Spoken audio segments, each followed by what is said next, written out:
Hi, my name is Jagdish Borah, and I'm a faculty member in the departments of social work and management at Assam Downtown University, Guwahati.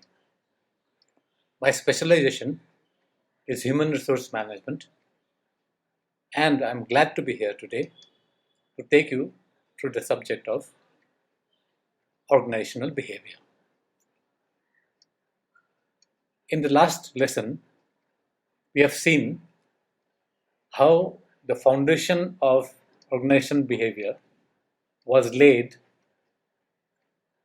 taking various topics from various disciplines. So it was an interdisciplinary approach, taking topics from psychology, sociology, anthropology, political science, and others. Today, we shall be talking about the historical background of OB, how OB started. So modern organizational behavior has evolved from a number of significant interrelated developments, which date back to the beginning of what is known as the Industrial Revolution. Now, when we hear the word revolution, we normally think of wars and people getting killed, like the French Revolution or the Russian Revolution. Now, when we talk about the Industrial Revolution, it talks about a complex process of change from one type of society or transition from one type of society to another type of society. And that change and that process took a long time. In fact, the approximate date of the beginning of the Industrial Revolution, which began in Great Britain, was from 1760 up to 1860. So we are talking about around 100 years of transition from one type of culture or society to another. Now, Great Britain had a long history on producing textiles like wool, linen, and cotton. So prior to the Industrial Revolution, the British textile business was a true cottage industry, which means in England, the houses were called cottages. So people used to work from their homes, and work was to be performed by the individual spinners and weavers in their own homes or cottages.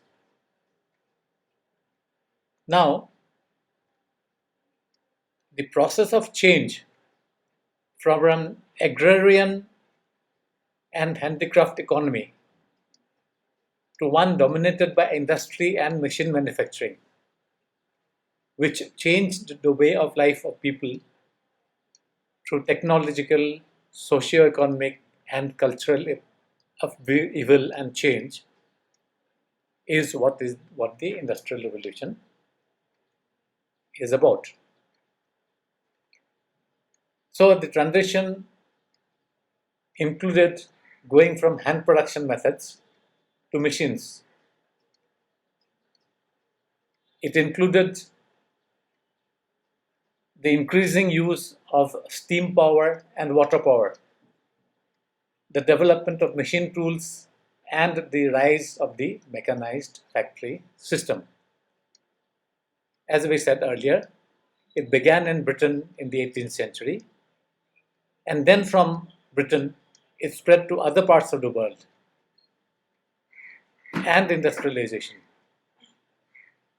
With the rise of big factories, large factories, turned smaller towns into big overcrowded cities with problems of pollution, inadequate sanitation, and inhumane working conditions.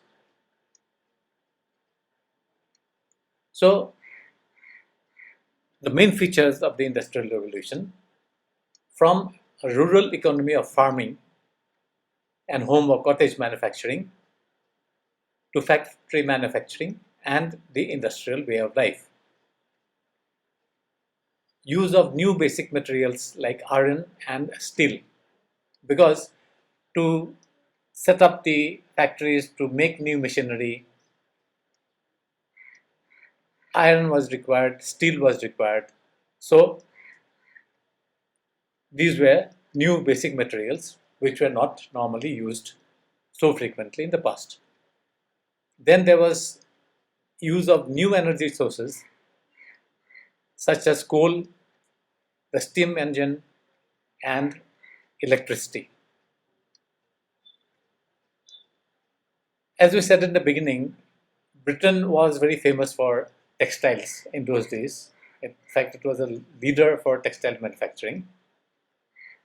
So, since earlier it was manufactured in the houses, the transition happened because of invention of various textile machinery like the flying shuttle, the spinning jenny, and the power loom. And these technological innovations or these inventions transformed the way textile manufacturing was made. Earlier it was handmade. Now with these machines, it became machine made. Now since the machinery could not be housed in the cottages or in individual houses, the owners or industrialists opened up big sheds or factories, as we call them today, and machinery was taken to those factories, and the people were also taken to work in those factories. So the shift was from working from home to working in the factories. Another main feature was the rise of the trade unions because of the Industrial Revolution.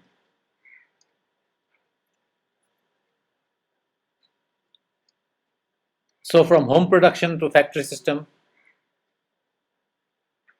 number of textile factories came up, employing women and children in inhuman conditions. The farmers and agricultural workers were displaced from their homes and forced to become factory workers. And also, the factory owners exploited the workers, with the exception of few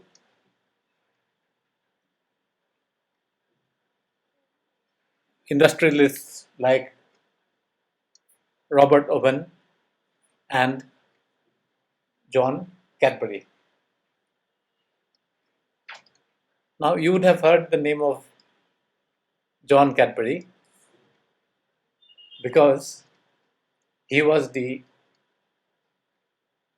owner of a factory manufacturing chocolates, Cadbury's chocolates. And he made a beautiful township or village in England. And one of the chocolates, Cadbury chocolates, till today is known by that name of that village. It is called Bourneville. So Bourneville village chocolates, as we know, the word Bourneville came from the place where he set up the housing colony or housing society for the employees of his factory. Now, from Great Britain, the Industrial Revolution spread to other parts of the world, including the United States of America. So the United States followed its own path to industrialization with inventors like Eli Whitney, whose invention revolutionized the nation's cotton industry. So the Industrial Revolution played an integral role in laying the foundations for modern society. Now, since factories were just being established, were just being born, I may say it, the owners or the people who were managing the factories were unsure of how work is to be carried out in the factories, how to motivate people, how to get more production. Now, we come to a period called the scientific management period, which was roughly in the 1880s up to 1920s. So the managers and owners of the factories and industries began to question how production and productivity could be improved, as these were just emerging and people had no experience in operating factories. Now, one pioneer in this field was an engineer called Frederick Taylor, who began to study work processes in the factory where he was working, and he optimized the way work was done. Now,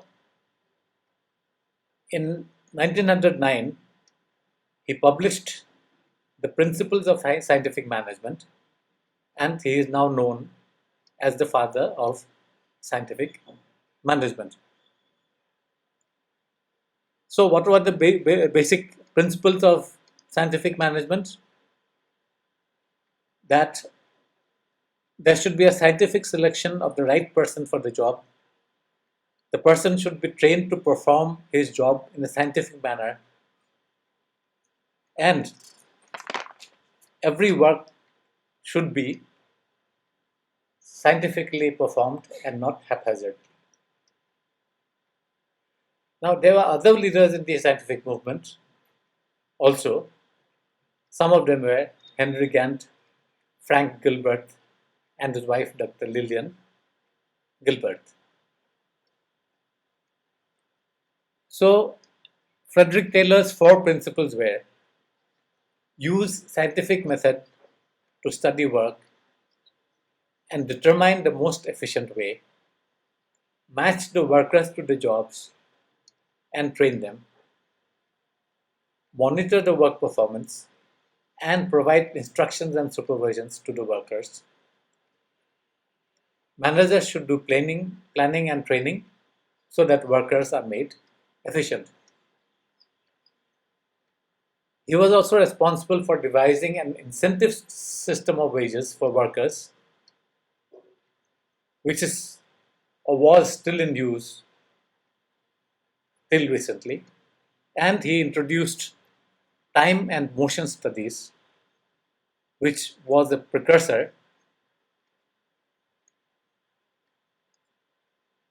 to industrial engineering. So, in this part of the historical background of OB, we have seen how industrialization started, the problems of the period related to industrialization, and the pioneers who studied the subject of industries and manufacturing, and which led to the scientific management era. In the next lesson, we shall talk about the historical background, ending with the scientific management era. As we come to the end of today's lesson, I would advise you to study the topic in greater detail from any of the textbooks prescribed in the syllabus and expand it in writing. I look forward to seeing you in the next session.